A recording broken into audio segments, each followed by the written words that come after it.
In this video we're going to continue with the radiation topic. In the last few videos we have spent a lot of time looking at the structure of the atom, and from this knowledge we can start to look at what radioactivity actually is. And we're going to start by looking at background radiation. So this video will cover the different sources of background radiation, how we measure it and why it is measured.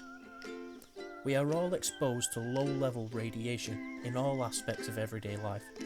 Whether that's from natural or man-made sources, we call this background radiation.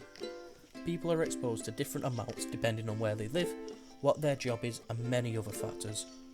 Although background radiation is low level, it does need to be considered for multiple reasons.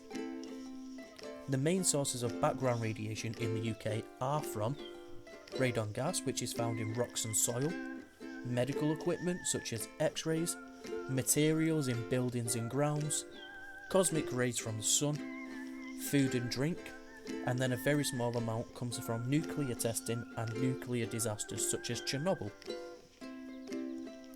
To measure this radiation we need to use a device called a Geiger-Müller detector. Now this device clicks or records counts when it detects radiation, and the count rate gives us an indication of how radioactive a source is. The count rate is the number of counts that are detected per second. So to measure the count rate of background radiation, you will need to record the number of counts that happen in a certain amount of time. You will then divide this number of counts by the time they were recorded in.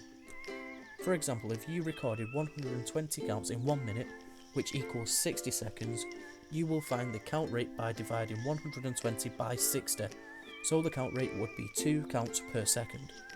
When measuring the count rate of a radioactive source, we need to take into account the background radiation. This is because the background radiation will contribute to the number of counts recorded, which means our count rate for the source will be wrong. It will be higher than it actually is. And we call this a systematic error.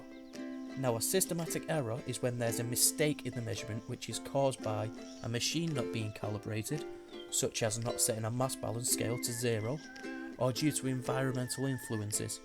For example, not measuring the background radiation.